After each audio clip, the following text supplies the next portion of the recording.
eve of the presidential election, Zimbabwe is a deeply divided nation. In Bendura in central Zimbabwe, the funeral of a 24-year-old political activist. Trimor Mdisi was a youth leader of the Movement for Democratic Change, the MDC. He was murdered while campaigning for the party. Nobody has been arrested for his murder, but his family believes it was ZANU-PF supporters. His father was once a powerful and senior official in the ruling ZANU-PF. Ndiri chairman, ndichisenza pagoche, ndakabuda basa pagoche, nemhosva yemwana wangu ya tribe. Vaiuya vachindinetsa masiya iwo, ndikazoona kuti nazitaita, regai ndibve ndiende kune vamwe. Ndobva ndauya pano, pandigere pano, musha wangu wandakazvitengera, nemari yandakasenza ndiri mupurisa kuhurumende. Saka ndaifunga kuti ZANU ihurumende yakanaka. Saka zuva ranhasi vanhu vese ndikukutaurirai, mwoyo wangu wakatsamwa. Kada ZANU ndaiida, handichatomboida, kuda kuti kana ini ndife futi wakaedza mwoyo wangu wese. Ndiri chizvarwa chemuZimbabwe, kumusha kwangu ndichibva kuchiweshe, iko kunobva Joseph Msika, ende ndiri muzukuru wake Zakari. Saka zuva ranhasi ndarwadziwa nekuparira kwamwana wangu, mwana wamwanga akura achida iye bato raanoda. Saka ZANU munomupindura kana nyika yese yakaona iye kuti mwana yaane njere nekutaura, nokuti iye akazviona ndiri kudzvinyirirwa nehurumende iripo, hurumende yeumboni yaponda vanhu vakawanda. Saka nyika ino ropa richaerera, nokuti iye ZANU ndiyo yatanga kuyeredza ropa munyika muno.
Political analysts and observers describe the Zimbabwean presidential election as a battle between old and new, between traditionalism and modernism. ZANU-PF and President Robert Mugabe fight the election on a ticket of anti-colonialism, the return of the land to the people, and more jobs and houses. The MDC and its leader Morgan Changarai want to see the economy restructured, fair land redistribution, and national reconciliation. Nobody embodies the spirit and character of ZANU-PF more than this man, Didymus Mutasa, Secretary for External Affairs, a senior Politburo member, Member of Parliament and a Mugabe confidant. This is Makoni North, ZANU-PF heartland. When the Europeans came here into Rhodesia, they gave us the Bible and they took away our land. We want to go away from that situation. We simply want to get our land back, and if it is necessary, give them their Bible back. For Didymus Mutasa, history is all important in this election. Blood was spilled to bring about freedom. He took us to a former Rhodesian army base where guerrillas were allegedly tortured and buried in a mass grave. So they brought them here and killed them at this structure. You can see that trench, which is dug right down there. They were really instruments for murder. You can't even call it killing. I do not think that the majority of our people want to live under an NDC government. Because as other people have said before, being ruled by the NDC is being ruled by Ian Smith. And nobody in this country wants to go back to Rhodesia. The election issue is about the future of the country. What are those issues that the Zimbabweans feel are the most important, tangible issues that they will need addressed? Anyone who knows the history of this country would not behave as the MDC is behaving at the present moment, because they are surely and truly being used by the former Smith regime. Any politician who talks about the past does not understand that the real basis of winning an election is talking about the program for the future. Apparently Mugabe is too engrossed in his past. For 15 years, Zimbabweans fought a bloody guerrilla war before forcing the regime of Ian Smith to the negotiating table and into a free and fair election. Guerrilla leader Robert Mugabe emerged victorious.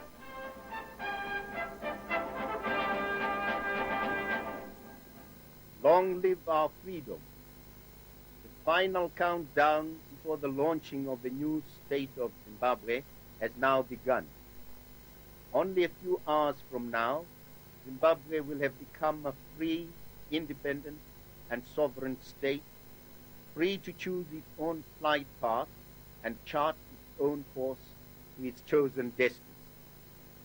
Its people have made a democratic choice of those who, as their legitimate government, they wish to see govern and take policy decisions as to their future. This, indeed, is the meaning of the mandate my party secured through a free and fair election conducted in the full glare of the world's spotlight. In the West, Mugabe was widely viewed as a Marxist, but he soon showed himself to be a pragmatist.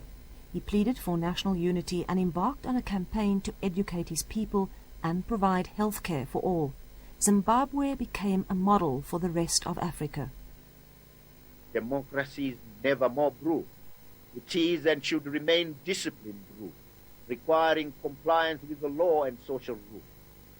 Our independence must thus not be construed as an instrument vesting individuals or groups of individuals with the right to harass and intimidate others.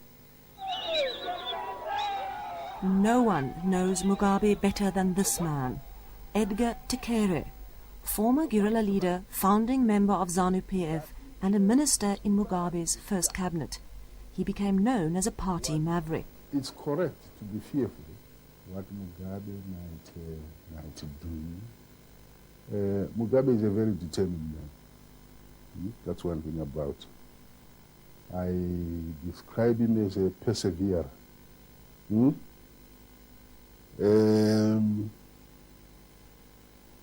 Inflexible.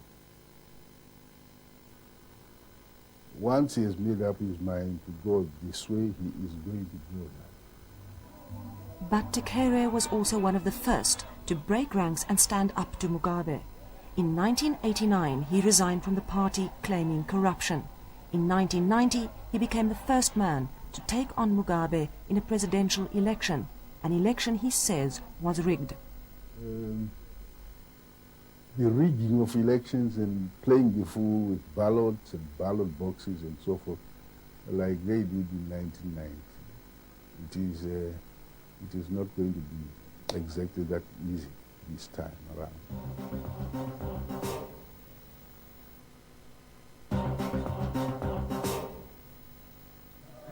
The most serious challenge to Mugabe's power came 3 years ago with the formation of the MDC. Its leader was Morgan Tsvangirai, a trade unionist virtually unknown to the outside world. In early 2000, Mugabe lost a referendum on a draft constitution. This would have permitted him 2 additional terms in office, granted government officials immunity from prosecution, and sanctioned government seizure of white-owned land. In parliamentary elections a few months later, the MDC, against all odds, captured 57 of the 120 seats in parliament. The MDC perpetrators of political violence and crimes against humanity and their international sponsors should also know that their days are numbered. 3 weeks after the draft constitution was rejected, so-called war veterans started invading white-owned farms. Mugabe's opponents saw this as nothing less than a ploy to win votes. ZANU-PF said it was simply reclaiming land that was illegally occupied by whites. Land remains one of ZANU-PF's main election issues. I talked to many white farmers here about the land redistribution exercise. You say, but sure, it is right for you even to volunteer to offer to have this land redistributed, because you are not living in 1890. I think as a matter of justice, everybody has to accept Zimbabwe shall never ever be a colony again, and the land belongs to the people of Zimbabwe, and we will acquire it. It is not racism, because if it is seen as racism here, it is worse in Europe. We consider it to be our third Chimurenga, which is the third revolution to complete the triad of the revolutions that we have gone through, because it's economic empowerment. Many of us did not go to fight the second Chimurenga in order to install a British puppet like Tsvangirai. That under those circumstances, if there were to be a coup, we would support it. Independent polls put Morgan Tsvangirai ahead in the presidential race, but many see him as politically inexperienced, even naive, especially after he was apparently conned into an alleged plot to assassinate Mugabe. A new vision is driving his campaign. Our vision is to return this country in a new direction, not the suicidal path that Mugabe has set us. What are the elements of that plan? First and foremost is to restore law and order. That is the only way we can establish confidence amongst the Zimbabweans. The MDC has really de-campaigned themselves. And that on one occasion I was joking with our campaigners that we must find funding for Tsvangirai because he's doing a very good job for ZANU-PF. Secondly, we have got a transitional plan which looks at a number of areas that would need immediate response for starvation, for food shortages, for violence, an immediate reorganization of the land reform program. I have given a new name to the MDC. I do not really call them a movement for democratic change. I call them mentally deficient children. They haven't got any minds at all. The reason why we are participating in this election is not because we are endorsing a flawed process. We are participating in this election because we don't want to abandon the will of the people. Come on.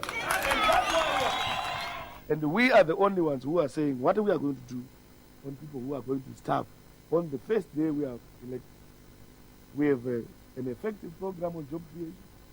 We have an effective program of intervening in those marginalized areas, 80%, who are actually affected by poverty. We are, yes, confident.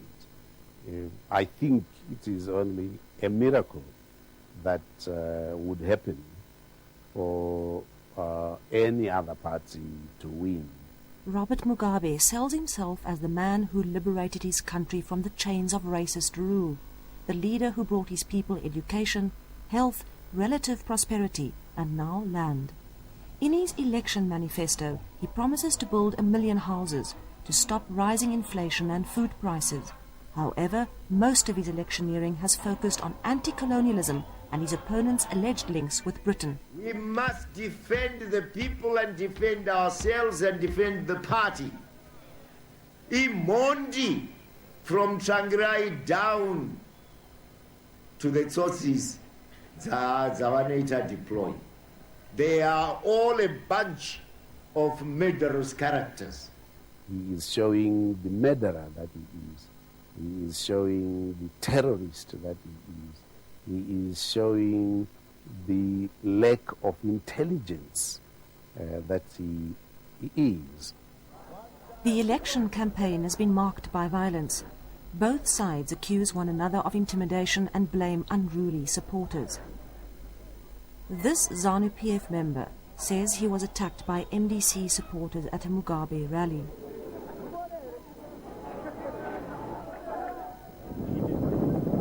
And these people claim they were beaten up by Mugabe supporters at an MDC gathering. I was attacked when I went on a campaign trail in Bindura. I was attacked when I went on a campaign trail in Sanyat. All these lead to one thing, that these guys are desperate. When Adam was asked about the original sin, he said to God, if you had not sent Eve to be with me, I would not have sinned. So probably the same might be said. If there were no MDC, there would be no violence in Zimbabwe. I found that opinion because there is a whole series of very serious attempts at my life. I was almost thrown on 10th floor building after being attacked by unknown assailants. I know now that they were a group of war veterans sent by Mugabe. Our party has in fact been on the receiving end of violence. And unfortunately, our press has not been able to report on that. The bits and pieces which they reported was of ZANU-PF campaigners being beaten up and having stones thrown on their heads and having wounds actually all over their body. I have not seen a similar picture of MDC campaigners in this area, because in fact they are not here in Makoni area. Both parties claim there are several no-go areas in the country where they can't campaign. One such area is Didymus Mutasa's ZAPU-PF constituency in Makoni North. The MDC people come at night. They distribute their literature here, simply leave it dumped on the road, on the streets, and our people go and collect it and burn it because it is really dirt. We believe we have made significant inroads in the rural area. Mashonaland Central, Mashonaland West, Mashonaland East. I think Mugabe will have a ritual. There is really no one, even if we wanted to be violent, there is no one to meet that violence on, because there is hardly any MDC person who is here, who is resident here, to be violent to. There is growing evidence that the police and Central Intelligence Organization are taking sides in the battle for votes. When night falls, this more sinister form of political violence seems to take place. Tundurai Ndira is a founding member of the MDC. He shares his house with friends, all targets of alleged police action because of Ndira's presence in the house. Not safe for more. There's other time in which they need to arrest me. They couldn't find me. They checked everybody here. All of the guys who stay here are MDC members. So they took everybody and detained them at Central Police Station during my absence. Then they charged with public violence. On a recent raid, the police smashed the family's wardrobe and broke their radio. They were searching for illegal weapons that Ndira says he never had. Plastic kicks of a dying horse are very dangerous. That's why you see they're always killing people, intimidating, breaching the rule, everything. They know that they're going to lose this election. Since the MDC's birth 3 years ago, Ndira claims to have recruited several thousand members.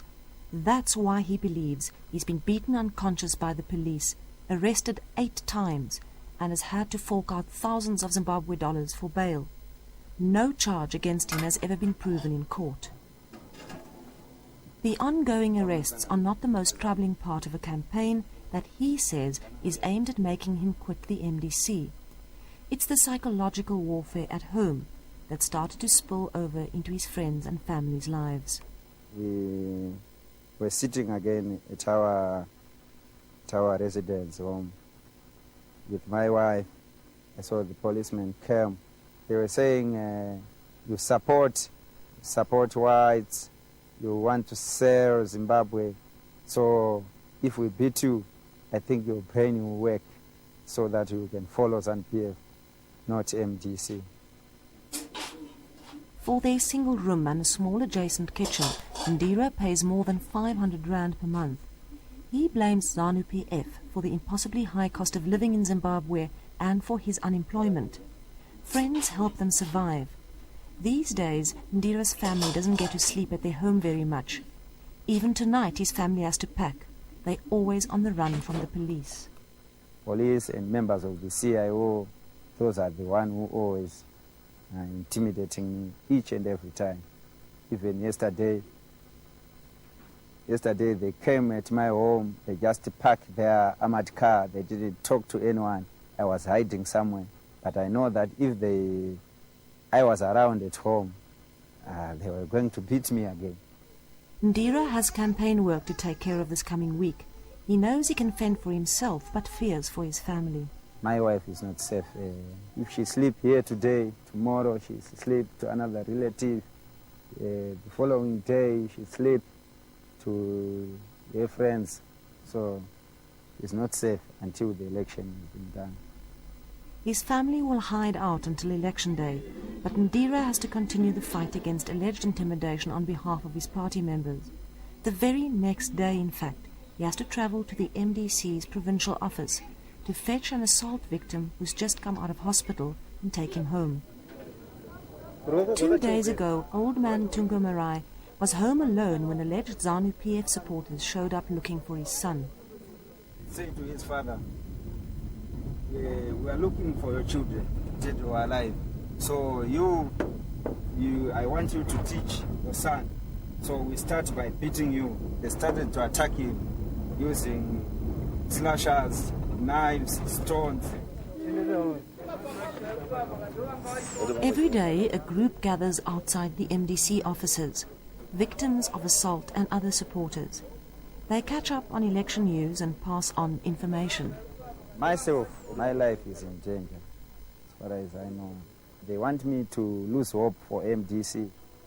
For today, Ndira is trying to assure old man Tungo Marai that he and his son will be safe on their way home. But on election day, he knows many who've been intimidated will have to venture out and stare down those they say they fear. An estimated 5 million Zimbabweans are eligible to vote on Saturday and Sunday. Whatever that result, it will change the face of Zimbabwe forever. We asked Didymus Mutase what would happen if Morgan Tsvangirai wins. I think there will be mayhem throughout the whole of this region. I'm not naive. I'm not given to the fact that we are inheriting a rose picture. I know we are inheriting a mess, but I can tell you that MDC has a vision and a plan.